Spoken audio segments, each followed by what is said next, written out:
Kinetics कि suppose एक reaction start किया तो एज टाइम प्रोग्रेसेस उसमें रिएक्टेंट और प्रोडक्ट की क्या कंसंट्रेशंस रहेंगी. Okay, that study is chemical kinetics. तो रेट हम किस यूनिट्स में मेजर करें? What will be the convenient units to measure rate? बताओ. Moles mole consumed per per second. Second. Mole consumed per second. चलो ऐसे स्टार्ट करते हैं. तो सपोज एक केमिकल रिएक्शन है.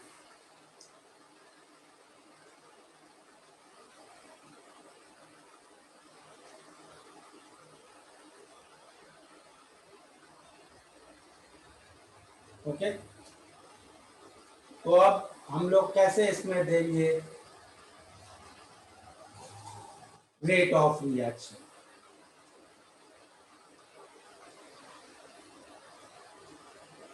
किसके moles consumed per second?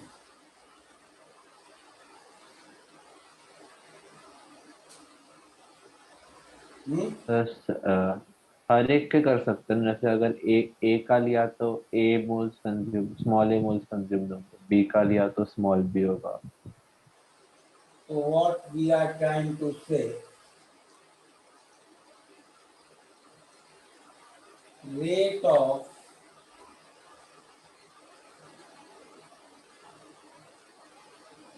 Consumption of ए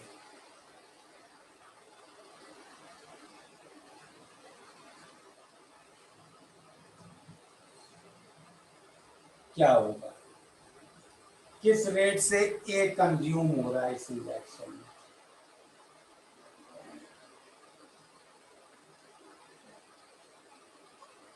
ए की जो भी मोलारिटी का चेंज है with respect to time.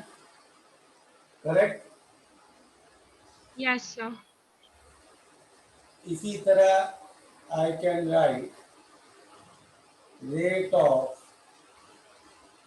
Consumption of B. वो क्या होगा? Very similarly minus d B by d t. Correct. Yes sir.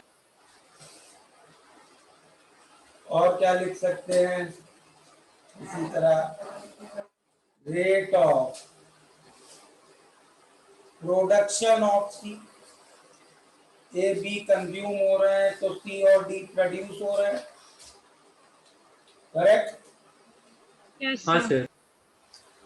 Plus d C by d t and rate of production of D.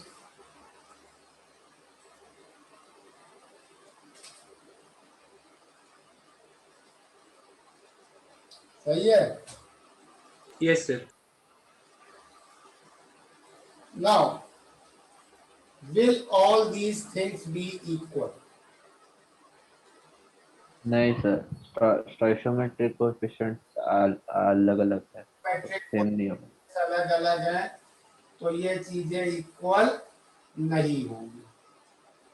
Correct. Yes. Agreed. Yes sir. Yes sir.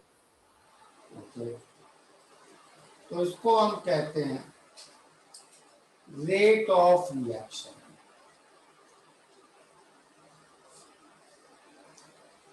with respect to A. Similarly, this is rate of reaction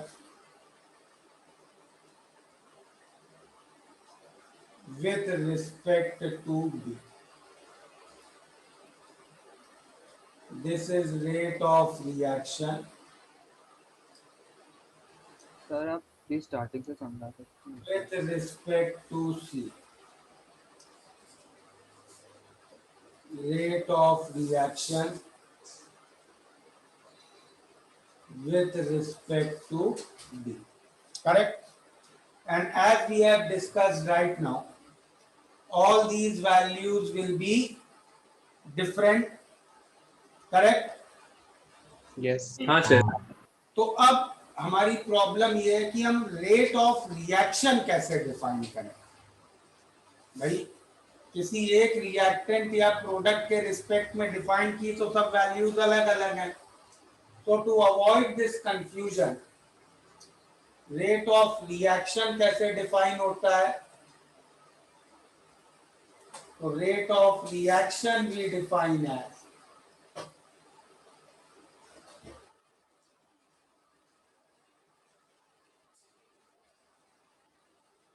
minus 1/a, सारी rates को उनके respective stoichiometric coefficient से divide कर देते हैं और उसके बाद all the terms will become equal, correct? Yes sir. Sir divide करना नहीं समझा, डिवाइड क्यों कर? तभी तो इक्वल होंगे। सर मल्टीप्लाई क्यों नहीं? तो समझाएगा भाई, मल्टीप्लाई क्यों नहीं? Anybody can explain to him? Sir ऐसे ट्राई कर सकते हैं, मतलब ऐसे अज्यूम कर Unitary लो कि method से x देखो. x moles of A consume हो रहे हैं, तो उस हिसाब से B C और D के मोल्स निकाल लो और फिर चेक कर लो समझ? मोल्स ऑफ A पर सेकंड कंज्यूम हो रहे हैं। कोएफिशिएंट 1 करना है जिसका भी यूज करना है। Unitary method.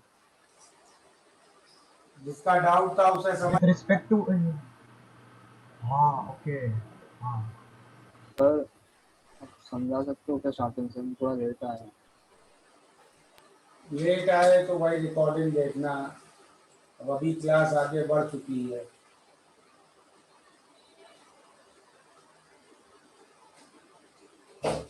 तो स्लाइड दिखा दो ना एक बार।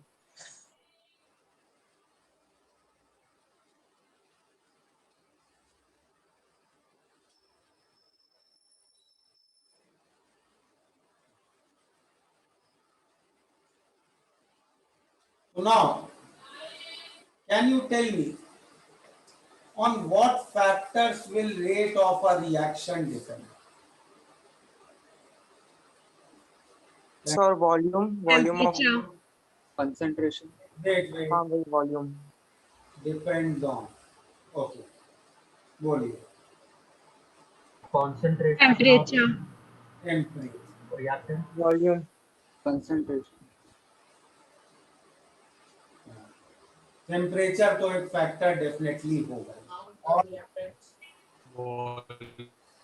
Catalyst. Volume sir. वॉल्यूम किसका? हाँ सर, वॉल्यूम से मोलारिटी डिसाइड होगी ना। हाँ तो सीधे फिर वॉल्यूम क्यों लिखते हैं? फिर सीधे यही कॉन्सेंट्रेशन, कंसंट्रेशन। अरे हाँ, हाँ सर। और कुछ? Catalyst, catalyst. बस इतने। ओके, तो अब इस चैप्टर में एक एक करके इनका कैसे रेट पे इफेक्ट होता है वो देखते हैं। Okay, how will these factors going to effect the rate? तो इसके लिए सबसे पहले स्टार्ट करते हैं कंसंट्रेशन से कैसे इफेक्ट होता है वो देखते हैं, फिर टेम्परेचर और कैटलिस्ट देखेंगे। ठीक है, तो उसके लिए हम लोग सबसे पहले लिखते हैं law of active masses.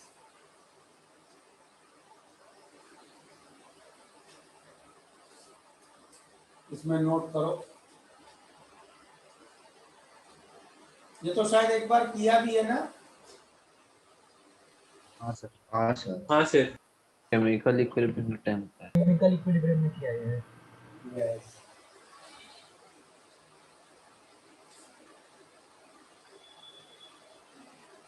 Sir इसमें वो इक्विलिब्रियम अचीव होने के पहले वाले टाइम की बात हो रही है ना? यस।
ठीक है,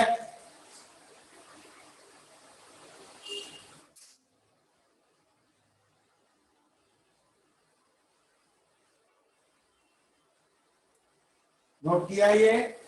एक सेकंड पे क्लास कब से चालू हुआ था? 11:55।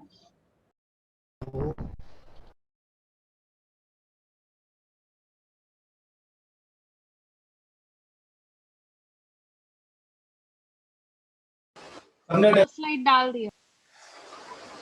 सर अब से रोज 5 मिनट जल्दी चालू होगी की क्लास?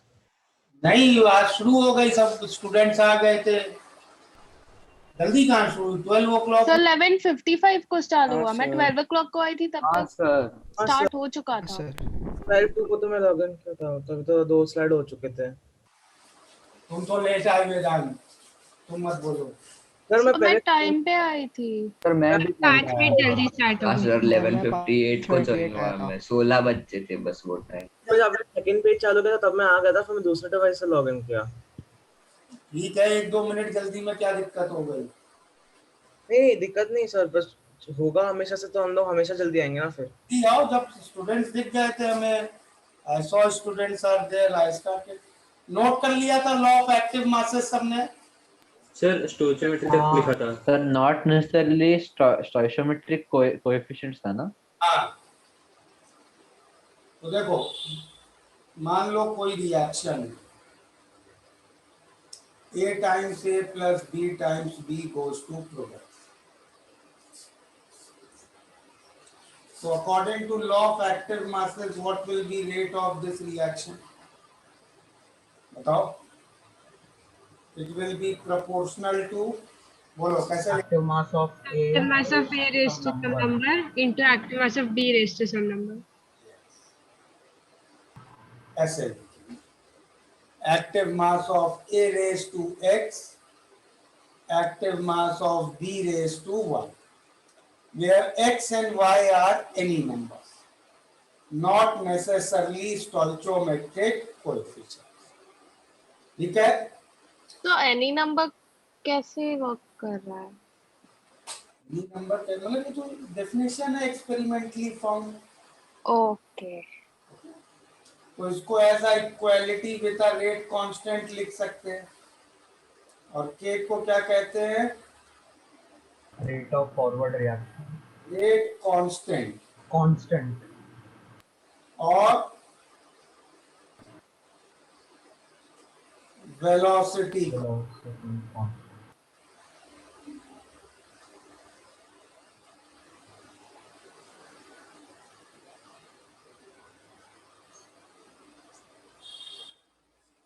ठीक है?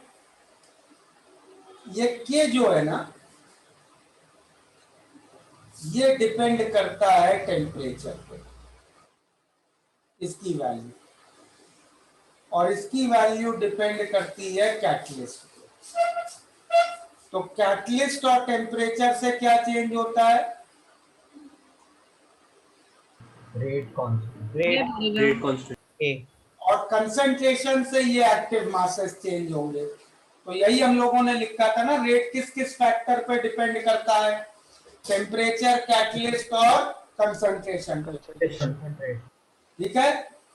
Yes sir. हाँ। आया? और आगे इसमें लिख लेते हैं,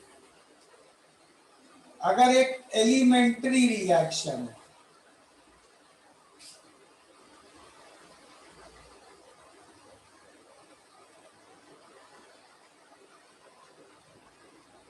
तब सर एलिमेंट्री रिएक्शन क्या होता है? elementary reaction is a single step reaction. Okay. Then these powers are stoichiometric coefficients. Okay? लेकिन अगर रिएक्शन नॉन एलिमेंट्री है,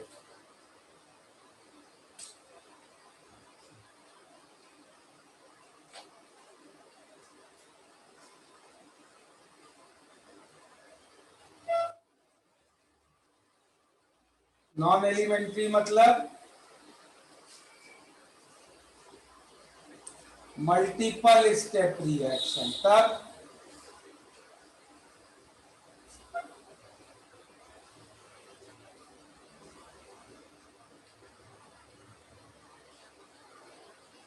तब इन नंबर्स की वैल्यू कुछ भी हो सकती है।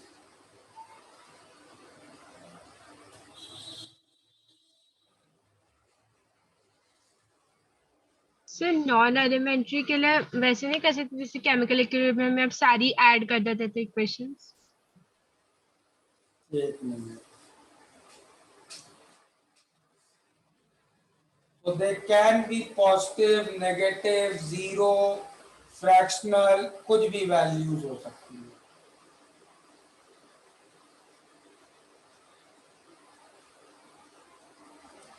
उनको डिसाइड कौन करेगा?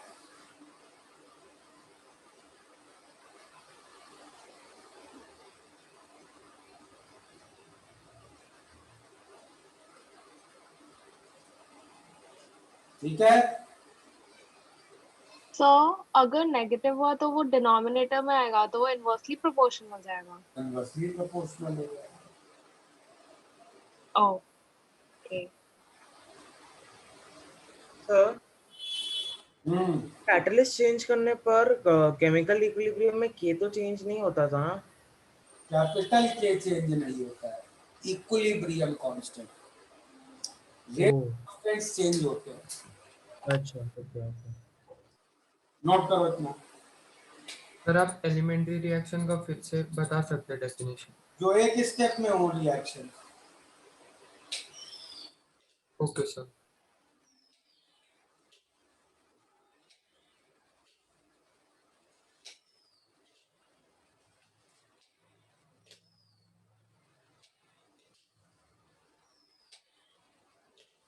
Done sir. सर इससे एक मिनट। प्रीवियस पेज दिखा सकते हो क्या? एक ही पेज है नहीं वो लॉ ऑफ मास एक्शन वाला। वो तो बेटा मैं डिस्कनेक्ट हुआ था तो पेज अभी चला गया। ओके देखो, सपोज एक मिनट के प्रीवियस पेज दिखाना। हाँ हो गया सर। सपोज मैं ये रिएक्शन है,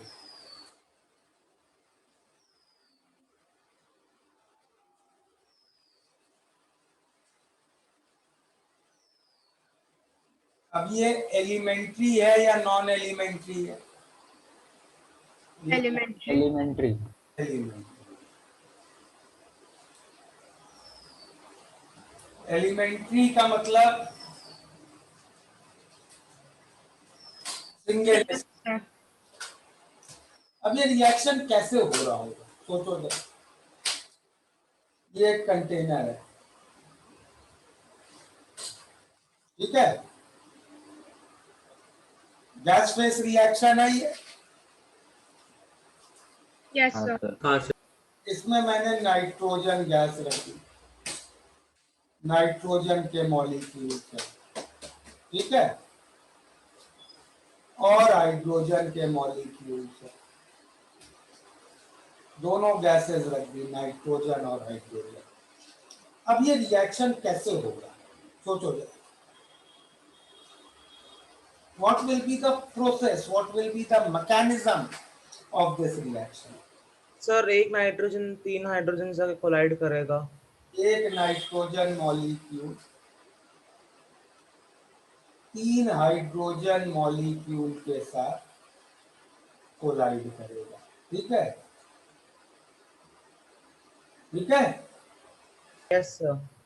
और इस कोलिजन से हमें प्रोडक्ट मिलेंगे। अग्रीड? Yes sir. अब ये तो बड़ा इम्प्रोबेबल सी बात लग रही है ना। हम लोगों ने गैसियस स्टेट में पढ़ा था कि 99.9% कोलिजन इन गैसेस आर बाइमॉलिक्यूलर। बाइमॉलिक्यूलर मतलब कोलिजन में दो मॉलिक्यूल्स एक दूसरे से कोलाइड करना। ये कैसी कोलिजन है? 4 मॉलिक्यूलर। अब 4 मॉलिक्यूलर कोलिजन की तो प्रोबेबिलिटी ही बहुत कम होगी। हाँ सर। तो इस रिएक्शन का एलिमेंट्री होना ऑलमोस्ट इम्प्रॉबेबल है।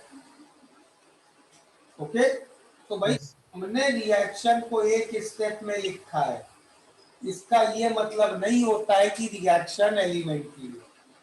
ओके, समझ में आया? तो हमें कैसे पता रहेगा फिर? लग सकता है रिएक्शन देख के कोई कभी भी नहीं बता सकता है कि ये रिएक्शन एलिमेंट्री है या नॉन एलिमेंट्री है। ओके भाई, ज्यादा प्रोबेबल क्या लग रहा है इस रिएक्शन के होने का तरीका? एक H2 लग रहा है।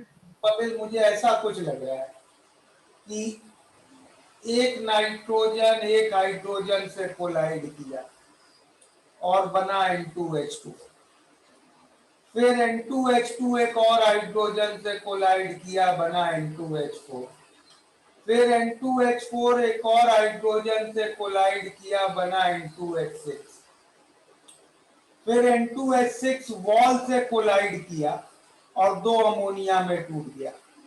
ये ज्यादा प्रोबेबल मैकेनिज्म लग रहा है। तो अब अगर ये रिएक्शन एक्चुअली ऐसे हो रहा है तो ये नॉन एलिमेंट्री रिएक्शन है, this is not a elementary reaction.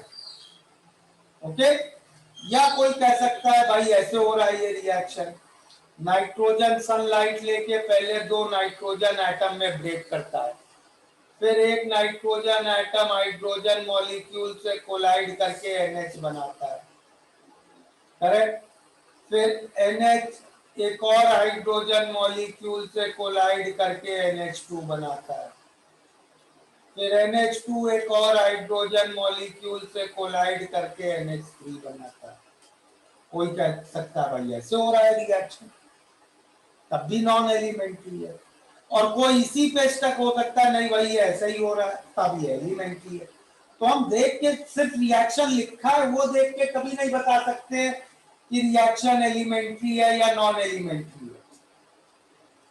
तो हमें कैसे पता लगेगा रिएक्शन एलिमेंट्री है या नॉन एलिमेंट्री है?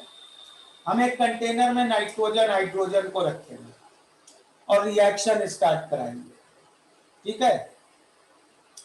और थोड़ी देर बाद, थोड़े टाइम बाद हम सडनली रिएक्शन कंटेनर को बहुत लो टेम्परेचर पे रख देंगे, इतने लो टेम्परेचर पे रख देंगे कि सब रिएक्शन रुक जाए, और उसके बाद हम कंटेनर को खोल के देखेंगे कि कंटेनर के अंदर क्या क्या है।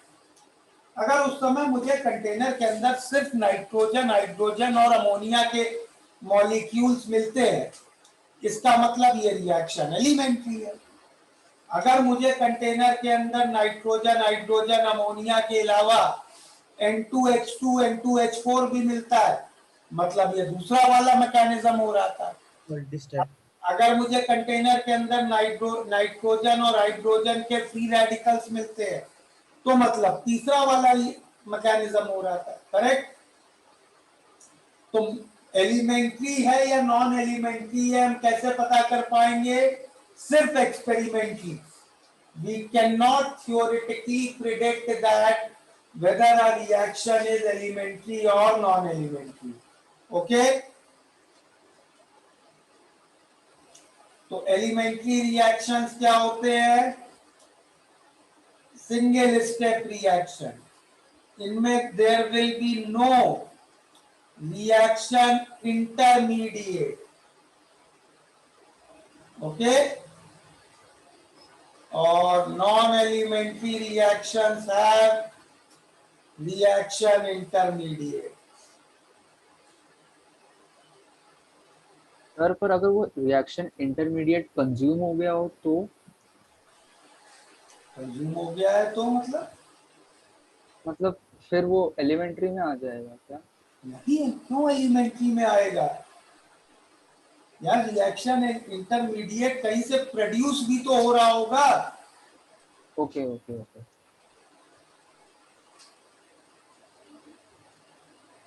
सर ऐसा केस नहीं होगा कि जितना बना उतना कंज्यूम हो गया? जिस रिएक्शन से बन रहा है उससे और बनेगा। जिस कंसंट्रेशन कम होगी उसके प्रोडक्शन का रिएक्शन फॉरवर्ड पुल होगा ले लेयर से। हाँ ओके। सर एक बार प्रीवियस स्लाइड बता दो ना प्लीज। इसलिए नहीं, पीछे पीछे वाली।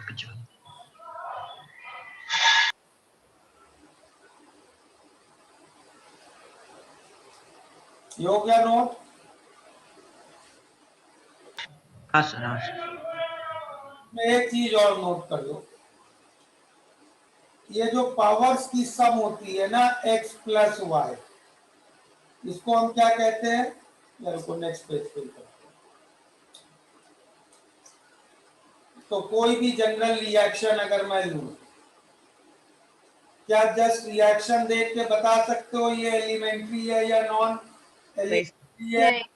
नहीं। नहीं। तो इसका रेट लॉ कैसे लिखेंगे? एक्स और वाई के टर्म्स। एक्स और वाई। जब तक मेरे पास एक्सपेरिमेंटल इंफॉर्मेशन नहीं होगी मैं इस पे कुछ कमेंट नहीं करूंगा। Okay yes. या फैक्चुअल इंफॉर्मेशन हो मेरे पास कुछ, जैसे ऑर्गेनिक में तुम लोग कई रिएक्शन याद करोगे कि भाई ये एलिमेंट्री होता है, ये नॉन एलिमेंट्री होता है, तो वो फैक्चुअल इंफॉर्मेशन तुम्हारे सिलेबस में है, इन रिएक्शंस का तुम्हें पता होना चाहिए। ओके तो इसमें x को क्या कहते हैं? x को हम कहते हैं order of reaction with respect to a, और सिमिलरली y को क्या कहेंगे? Order of reaction with respect to b। और x प्लस वाई को कहते हैं ओवरऑल ऑर्डर ऑफ रिएक्शन। ठीक है? Yes sir.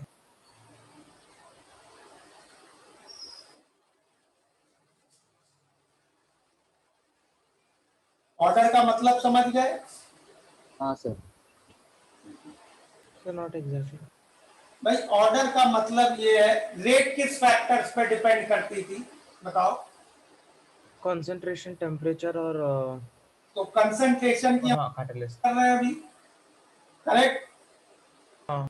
तो x क्या है? Order with respect to a। इसका मतलब ये है कि अगर मैं a की कंसंट्रेशन को k टाइम्स बढ़ाऊं तो रिएक्शन का rate k raise to m times बढ़ जाएगा। समझे? हाँ सर। हाँ ओके सर। तो एक से कैसे रेट डिपेंड कर रहा है वो ए का ऑर्डर बताएगा, बी से कैसे रेट डिपेंड कर रहा है वो बी का ऑर्डर बताएगा। समझ रहे हो? हाँ सर समझा सर। चले आगे। हाँ सर। Yes sir. सर आप प्रीवियस स्लाइड दिखा सकते हो क्या प्लीज?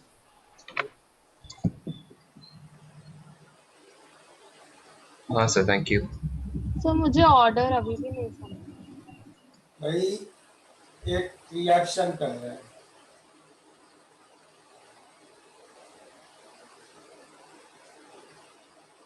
ए के रिस्पेक्ट में मान लो ऑर्डर है,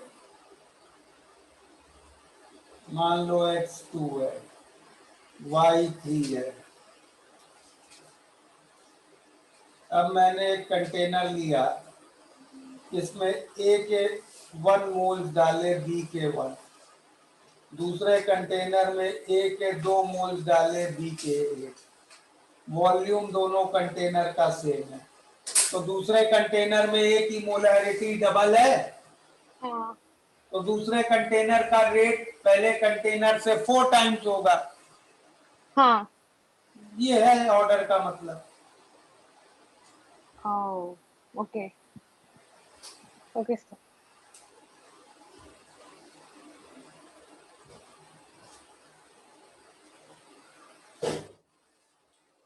तो इसमें पहली चीज हम लोग करेंगे यार, इंटीग्रेटेड रेट लॉ।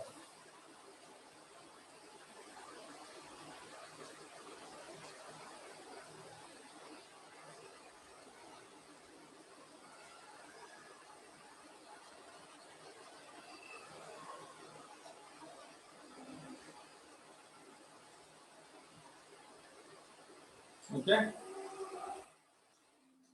इसमें हमें करना क्या है कि अगर एक रिएक्शन स्टार्ट किया तो एज द टाइम प्रोग्रेसेस किसी भी टाइम पे कितना रिएक्टेंट बचा है और कितना प्रोडक्ट बन गया है ये फाइंड करना। ओके,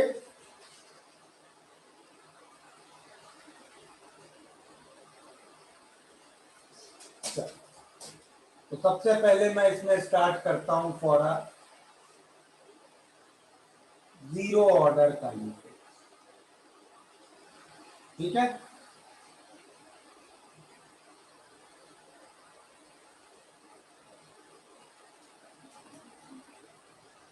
जीरो ऑर्डर काइनेटिक्स मतलब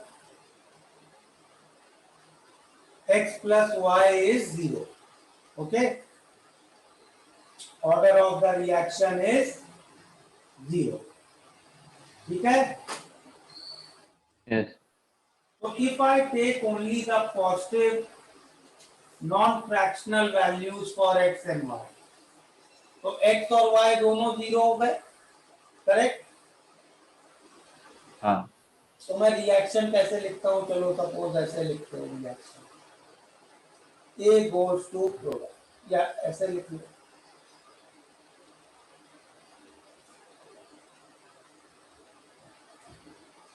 ठीक है, तो टाइम t इक्वल टू 0 पे मान लो इसकी मोलैरिटी है A नॉट, C नॉट कर लो कंफ्यूजन। तो किसी टाइम t पे क्या होगी,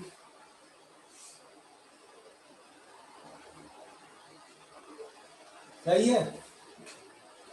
यस सर। अब इसका डिफरेंशियल रेट लॉ मैं कैसे लिखूंगा, इसका रेट लॉ मैं कैसे लिखूंगा, इसमें लॉ ऑफ एक्टिव मासेस से मैं रेट को क्या लिख सकता हूँ,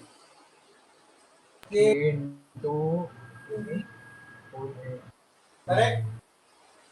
हाँ, और अपनी पहली डेफिनेशन से मैं इसमें रेट को क्या लिख सकता हूँ, minus d c naught minus a d C naught, not minus बनता a. है dA/dt।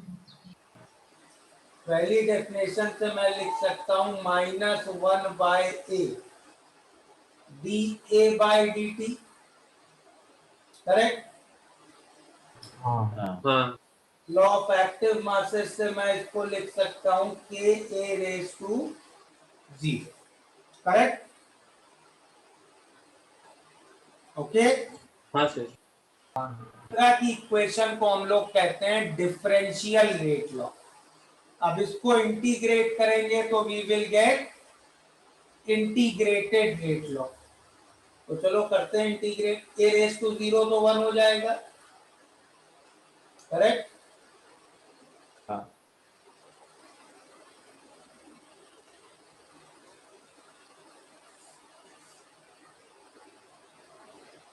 इंटीग्रल की लिमिट टाइम जा रहा है 0 से t, ये जा रहा है c नॉट से लेट्स से कंसंट्रेशन ऑफ ए, तो क्या आ गया ये इंटीग्रल, देखो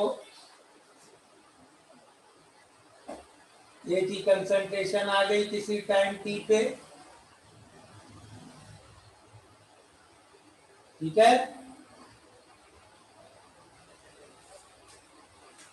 सर ये -1/a कैसे लिखा है? वो रेट ऑफ रिएक्शन की इक्वेशन से आया। by definition ही था ना। हाँ हाँ भाई, इक्वेशन यही निकाल, यस सर, ये निकाला। हाँ सर। तो हमें तो यही निकालना था ना, रिएक्टेंट का अमाउंट कितना बचा है टाइम t के बाद। Yes sir. क्लियर है ये? Yes sir. सर मुझे एक डाउट है। हाँ सर आपने जीरो ऑर्डर का डेफिनेशन बोला कि x प्लस वाई 0 होगा, तो वहां से हमने ये कंक्लूड कैसे किया कि x और y दोनों 0 होंगे? मैंने कहा कि right now I am taking only positive non fractional values for x and y। Okay, उसके लिए मैं डिराइव कर रहा हूं ये ओके गॉट। x+1 y-1 हो सकता है, और अगर ऐसा प्रॉब्लम एग्जाम में आ गया तो तुम्हें ऑन द मोमेंट एग्जाम में डिराइव करनी पड़ेगी इक्वेशन। ओके, हाँ सर समझा। ओके, स्टैंडर्ड केस है, इसकी इक्वेशन तुम याद रखोगे, ये बार बार डिराइव नहीं करेंगे। चलें आगे। हाँ सर। ठीक है sir, A raise to 0 because of zero order kinetics ना इस बार, और आपने बोला कि इस काइनेटिक्स के कुछ स्पेशल फीचर्स देखिए। पहले तो यूनिट क्या होंगे के can you tell me by seeing this equation? कोई बता सकता है के यूनिट्स क्या होंगे? Moles per liter। Moles per second. Moles per second. Moles per second. फिर से देख लो यार ढंग से। मोल्स पर लीटर मोल पर पर सेकंड। लीटर पर सेकंड। मोल्स पर लीटर Molarity। सेकंड। Yes. तो यूनिट्स ऑफ के हैं मोलैरिटी पर टाइम। ठीक है, यस सर। ये यूनिक फीचर है। मतलब अगर मैं तुम्हें एक प्रॉब्लम दूं कि एक रिएक्शन का रेट कांस्टेंट इज 5 मोलैरिटी पर सेकेंड, मतलब मैंने तुम्हें बता दिया ये जीरो ऑर्डर है, ये यूनिट और किसी ऑर्डर का नहीं हो सकता है, समझ रहे हो? Okay sir. यूनिक फीचर है ये जीरो ऑर्डर काइनेटिक्स का। ओके, अच्छा अब कोई तुमसे कहता है कि भाई ये ग्राफ बना, कैसा बनेगा ये ग्राफ बताओ? स्ट्रेट लाइन बनेगा। Straight line with negative slope। Straight line with negative. इस स्ट्रेट लाइन का y इंटरसेप्ट क्या होगा? C0 तीनों। और स्लोप? माइनस ए के। तो ये हो गया दूसरा यूनिक फीचर। मतलब कंसंट्रेशन वर्सेस टाइम का ग्राफ स्ट्रेट लाइन केवल जीरो ऑर्डर काइनेटिक्स का बनता है। Okay, yes sir. Yes sir. अब अगली चीज जो बहुत इंपॉर्टेंट रहती है काइनेटिक्स की स्टडी में, हम लोग डिफाइन करते हैं एक टर्म हाफ लाइफ। ओके, ऐसे डिनोट करते हैं T50, या कुछ जगहों पे ये लिखा मिलेगा T हाफ। ठीक है, हाफ लाइफ क्या है? जब टाइम हाफ लाइफ के बराबर हो जाए, मतलब आधा रिएक्टेंट रिएक्ट हो चुका है और आधा बचा है, करेक्ट? अगर C0 आपने लिया तो हाफ लाइफ के बाद कितना बचा है? C0/2। तो इस एक्सप्रेशन में डाल के can you tell me half life for zero order kinetics? Can anybody tell me कितनी होगी? Not upon not by 2 naught by 2 एक। T0/2 सही है। ये हुआ तीसरा यूनिक फीचर कि जीरो ऑर्डर काइनेटिक्स की हाफ लाइफ C0 से डायरेक्टली प्रोपोर्शनल है। ओके,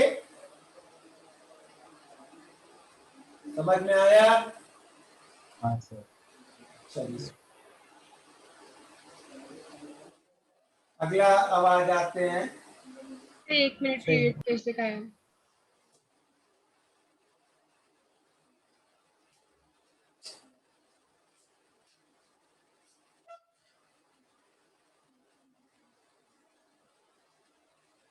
नेक्स्ट आवाज आते हैं फर्स्ट ऑर्डर काइनेटिक्स, सबसे कॉमन।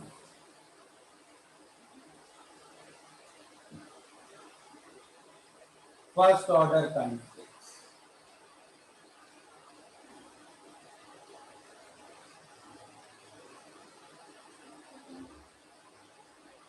इसमें क्या होगा?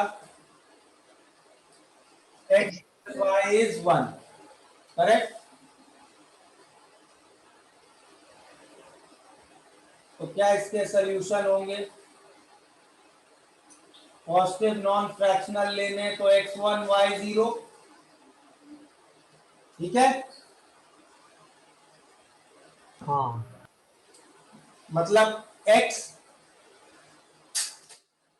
मतलब ए के रिस्पेक्ट में ऑर्डर 1 है, बी के रिस्पेक्ट में ऑर्डर 0 है, ठीक है। Yes sir. हाँ तो इस रिएक्शन को मैं कैसे लिख लूं? ऐसे लिख लूं। बी को लिखने की जरूरत ही नहीं है रिएक्शन में, क्योंकि बी रिएक्शन के रेट को इफेक्ट ही नहीं कर रहा है, उसके रिस्पेक्ट में ऑर्डर 0 है, करेक्ट? यस और no? Yes sir. Yes sir. हाँ काइनेटिक्स इज कंसर्न, बी को कोई इफेक्ट करने नहीं वाला है, तो क्यों लिखना है उसको? तो t इक्वल टू 0 पे इसकी कंसंट्रेशन मान लेते हैं C0,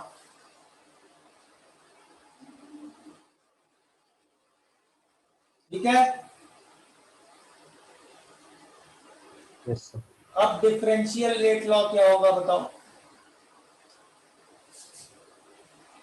-1/a dA/dt equal to k a raise to 1 b raise to 0। b raise to 0 तो 1 होता है ना, उसको लिखते हैं तो। हाँ सर, मैंने बोल दिया फिर भी ऐसे ही। तो अब इसको इंटीग्रेट करते हैं तो।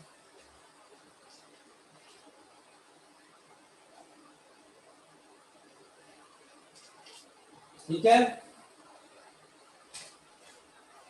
Yes sir.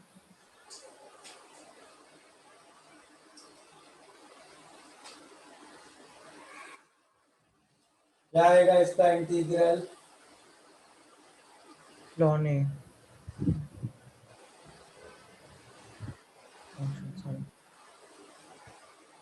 ठीक है।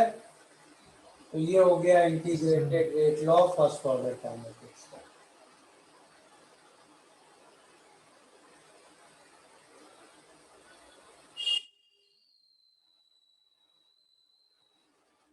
ठीक है। तो ये भी याद रखना है। हाँ हाँ, हाँ। 0 फर्स्ट सेकंड nth, ये सब ऑर्डर बार बार क्यों डिराइव करने में टाइम वेस्ट करेंगे? मतलब सिर्फ फ्रैक्शनल केसेस में करना है। फ्रैक्शनल नेगेटिव वो सब फिर हमें डिराइव करना पड़ेगा ऑन द। सब वो क्वेश्चन में मेंशन रहेगा। Obviously okay. कुछ नहीं मेंशन रहेगा तो तुम इसका T50 वैल्यूज भी याद रखने हैं क्या? क्या? हाँ सर की आवाज क्रैक हो रही है। आई एम सेइंग अगर मेंशनड नहीं होगा प्रॉब्लम में कुछ, तो तुम स्टैंडर्ड वाला ही केस लोगे। हाँ ओके। तो स्टैंडर्ड यूनिट्स ऑफ के सेकंड इनवर्स 1 बाय टाइम। अब ए वर्सेस टी ग्राफ क्या स्ट्रेट लाइन बनेगा? नहीं नहीं। बट अब हम LNA वर्सेस टाइम ग्राफ बना, so then it will be a straight line with y-intercept of ln c0 and slope of minus ak. Correct? Yes sir. और half life भी देख लो, हाफ लाइफ इसकी हो जाएगी ln 2 बाय ak।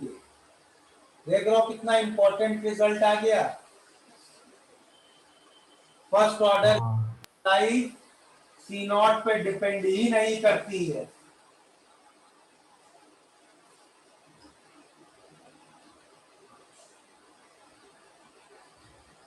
प्रीवियस पे सिखा था।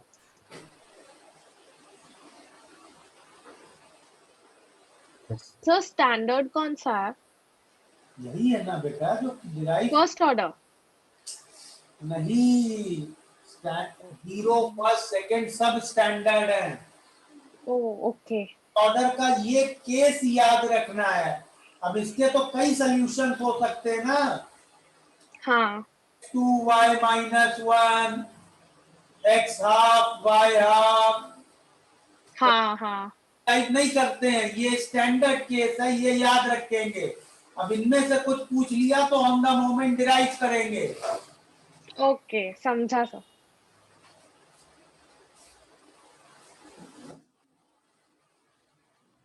सर नेक्स्ट पेज दिखाओ ना प्लीज।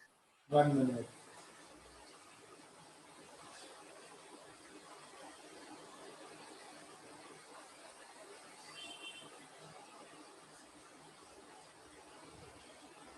सिर्फ यूनिट ऑफ के बता सकते हो कैसा है? यार डायमेंशनल एनालिसिस करो, इस इक्वेशन के एलएचएस का कोई यूनिट नहीं है। हाँ ओके ओके सर, आरएचएस उसका का टाइम है। नहीं होगा, हाँ सर। ए का कोई यूनिट नहीं होता है, हाँ सर, तो के तो के के यूनिट को टाइम होना पड़ेगा। होना हाँ सर। पड़ेगा। हाँ सर ओके।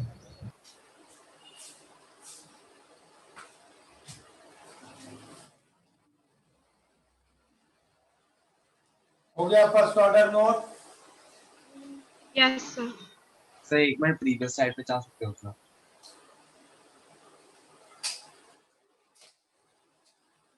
चलो आगे के ऑर्डर्स थोड़ा बाद में करते हैं, पहले थोड़ा सा प्रैक्टिस करते हैं हम इस पे। काइनेटिक्स की बुकलेट है, यस सर। डालो ग्रुप पे।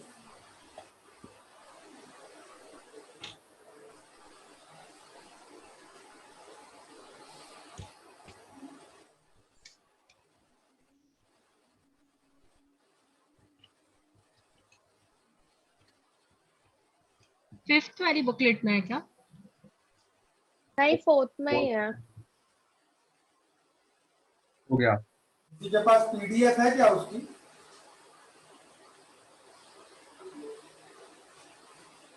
सर पैनेशिया से निकालते हैं सर। पैनेशिया पे तो मेंस वाली होगी ना, इनको देखें 3 ईयर के ग्रुप पे है क्या।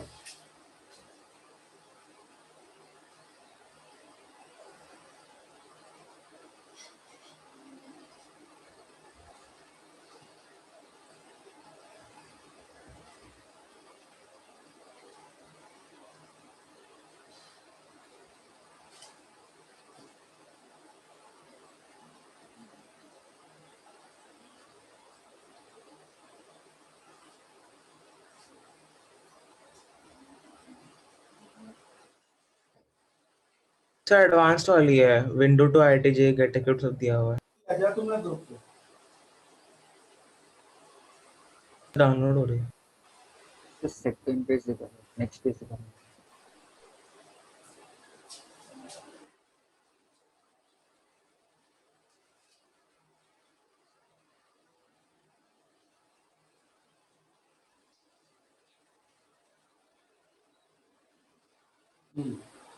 चलो एफबीएस ओपन करो, एफबीएस से शुरू करते हैं।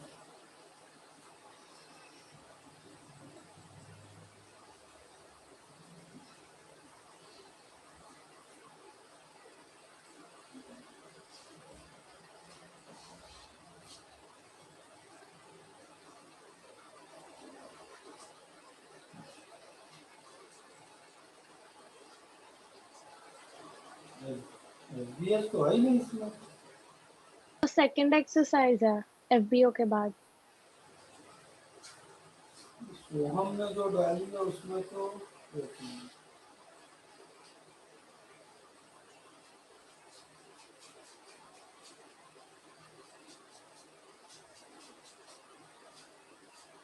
एफबीओ पे गेट इक्विप डाला है ना।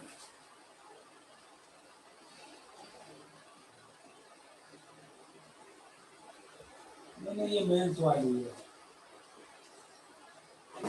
तो ये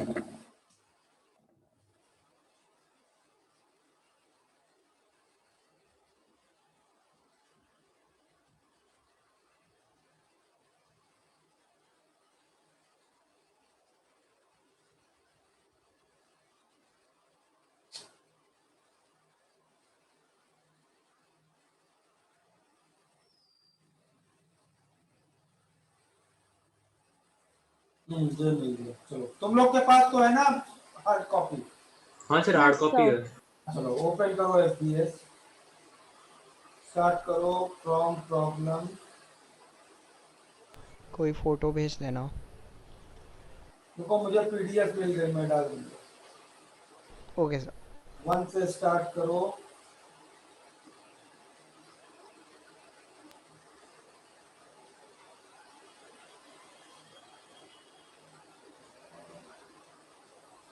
चलो 1 से स्टार्ट करो, 15 तक तो करो, बहुत इजी इजी प्रॉब्लम है।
हो गए कंप्लीट?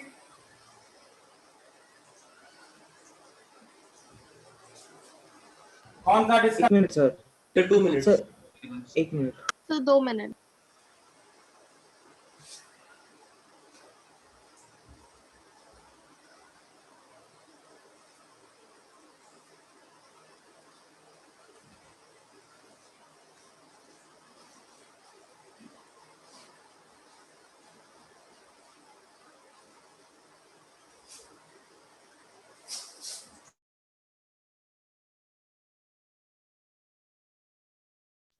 हो गए सर। 1 minute sir.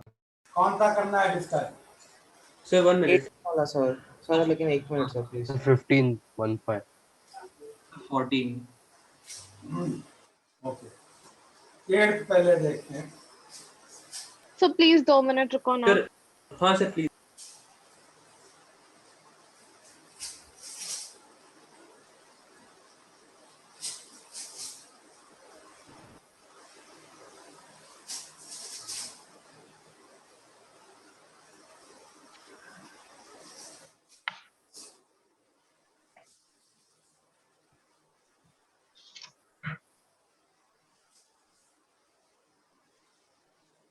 रेट करें अब।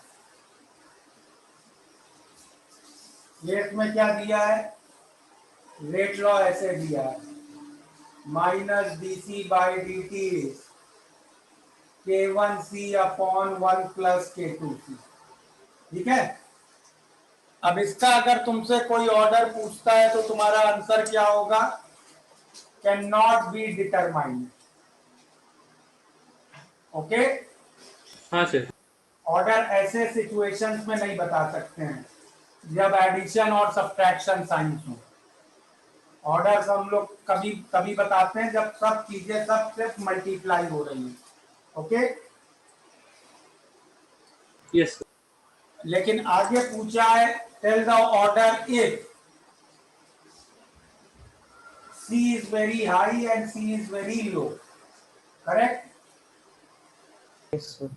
वेरी वेरी हाई अगर C है तो 1 प्लस K2C को मैं अप्रोक्सीमेटली K2C लिख लूंगा, हाँ सर। क्रिएट कर दूंगा, तब ये रेट लॉ क्या हो गया देखो।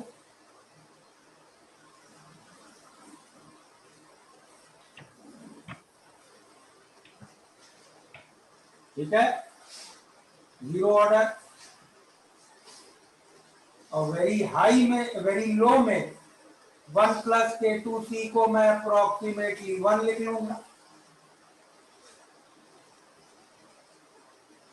तो देखो एक ही रिएक्शन में अलग अलग टाइम पे ऑर्डर बदल गया।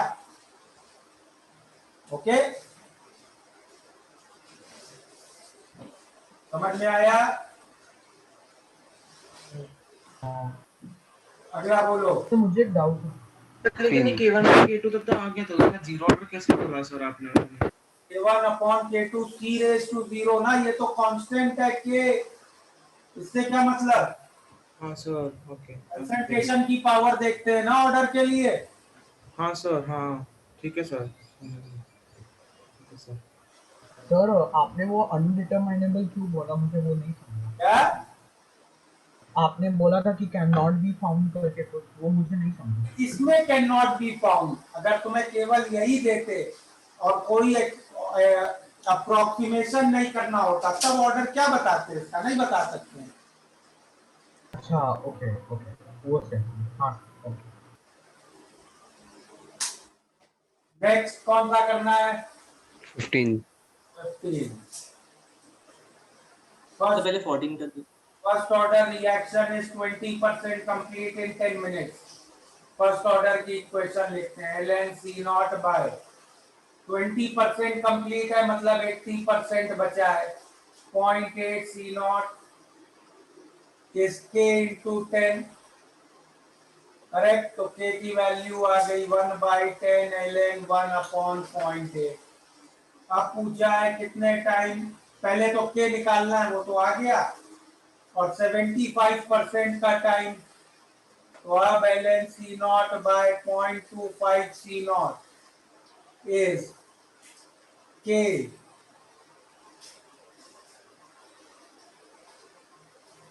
इंटू टी, तो टी निकाल लोगे अब?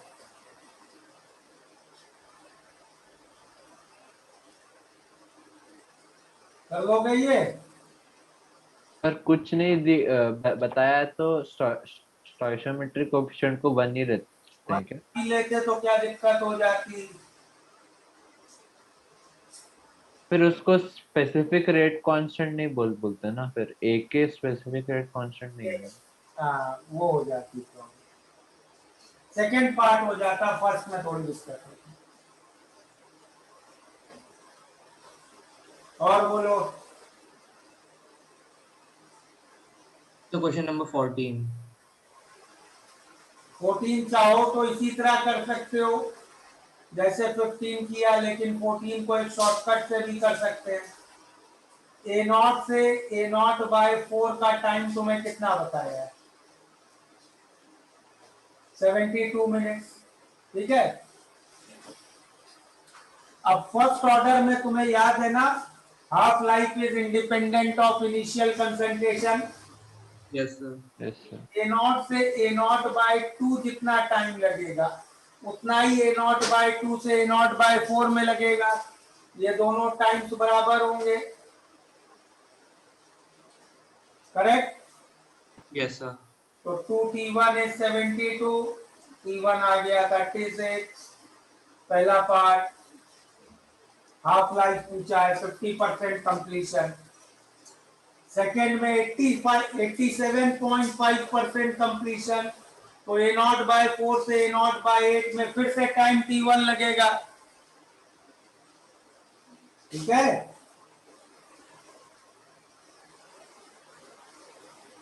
समझ में आया? यस हाँ सर। सर। फर्स्ट ऑर्डर है इसलिए ये कर सकते हैं आराम से। Half life is independent of initial concentration.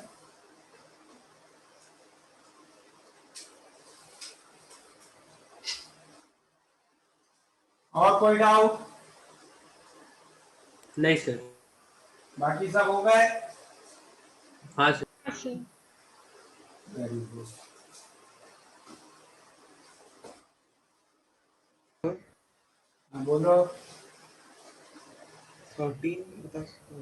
है 13 13।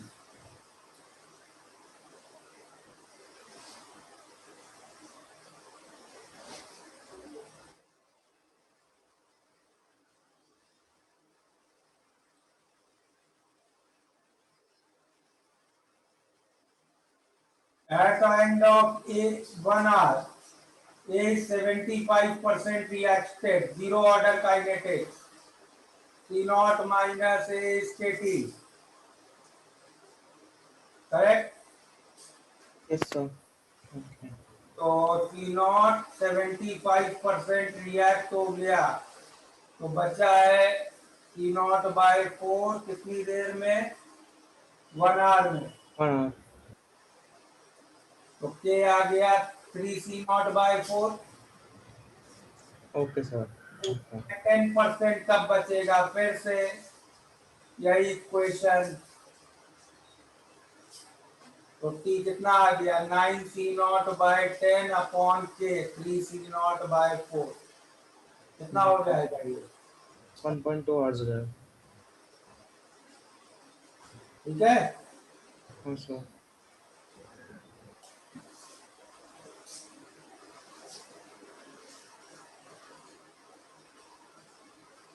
सर 15th के सॉल्यूशन का स्लाइड दिखा दो ना एक बार।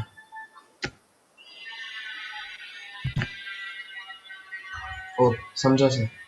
तो 14th का भी दिखा दो। Thank you sir.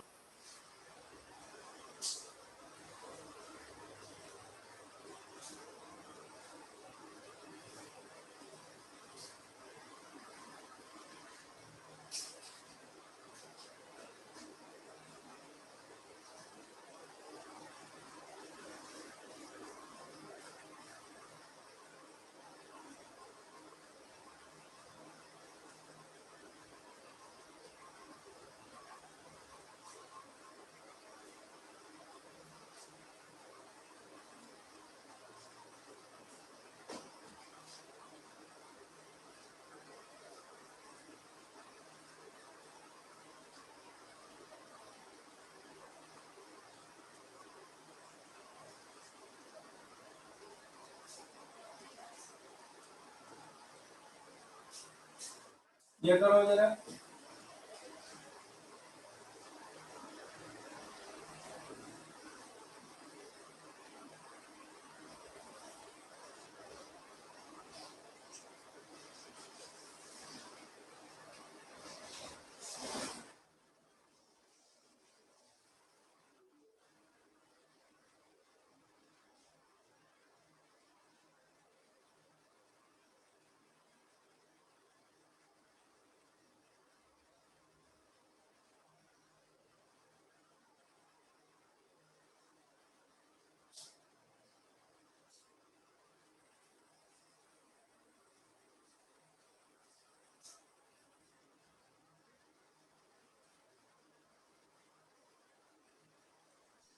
हो गया सर।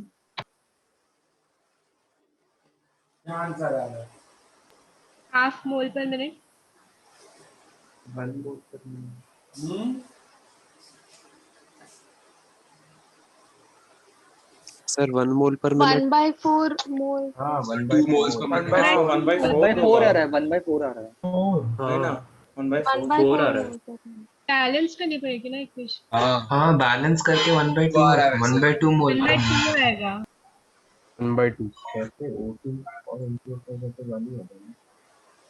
हाँ बैलेंस N2 इक्वेशन पर अच्छा, नहीं, O2 का नहीं, तो हाँ, 1 नहीं ओके, आएगा ओके। कोएफिशिएंट। 27 ग्राम पर मिनट। अच्छा नहीं सॉरी N2O5 है। नहीं नहीं हो गया? करें? हाँ सर।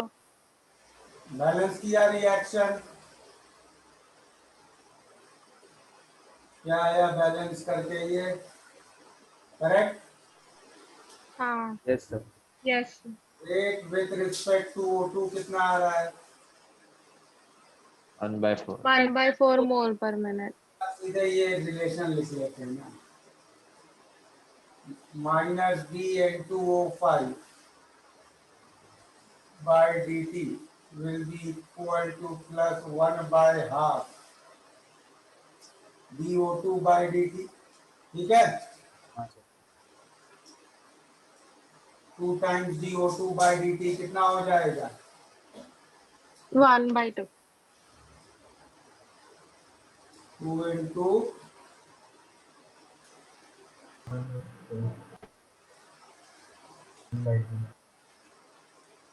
ठीक है?